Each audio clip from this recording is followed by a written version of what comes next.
Sa mère retourna un peu en arrière, et elle se transforma en prenant l'apparence d'une autre personne pour aider sa fille orpheline. Elle sorta un plat du riz et sorta une plastique noire pour la mettre dedans, et quelques secondes plus tard, elle sorta un sachet de l'eau pour donner à sa fille orpheline. Elle se dirigea vers sa fille et l'appela Angèle. Angèle fut étonnée, car c'était étrange pour elle, et dit « Qui es-tu » Sa mère fantôme dit « J'étais de passage, j'ai entendu ta voix. Tu pleurais en disant que tu as vraiment très faim. C'est pourquoi je t'ai apporté de la nourriture. » Angèle dit « Non, je ne veux pas de la nourriture d'une personne inconnue. Sa mère n'aie pas peur, ma fille. Je suis juste une amie à ta mère. Je sais que tu as faim et je veux que tu manges. » Angèle dit « Non. Non. Je veux pas de la nourriture d'une personne inconnue. Sinon ma marâtre va me tuer.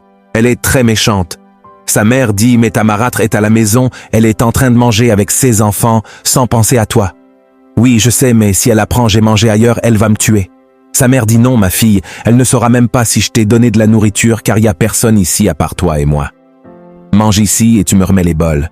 Elle ne saura même pas que je t'ai donné de la nourriture. » Angèle accepta, et avant qu'elle s'asseyait pour manger, elle demanda à la femme « Qui êtes-vous » Sa mère dit « Je suis juste une amie à ta mère avant qu'elle mourait. » C'est vraiment pitoyable. Elle dit à la fille de s'asseoir et de manger le riz car elle a très faim, comme vous le voyez sur l'écran.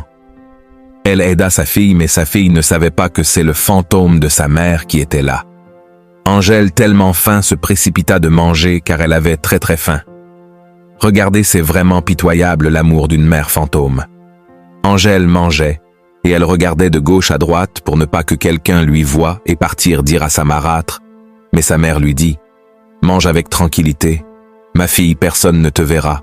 Sois tranquille et mange bien ton repas. » Voici sa mère qui l'aida à laver les habits, car elle ne voulait plus voir sa fille en train de souffrir.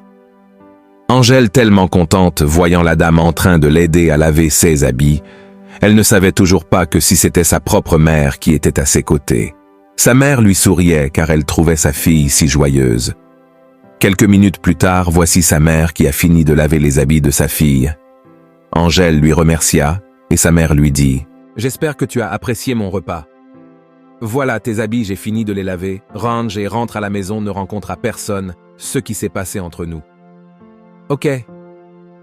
Angèle dit « Ok madame, merci beaucoup vraiment. » et le dit au revoir. Angèle fut partie. C'est vraiment pitoyable. Voici sa mère qui regarda sa fille partir avec de la sourire. Quelques minutes plus tard, elle disparaissait et quitta le fleuve. Voilà sa marâtre qui était en train de manger avec sa fille, sans penser à Angèle, car Angèle n'est pas sa propre fille, c'est pourquoi elle la tortue à tout moment.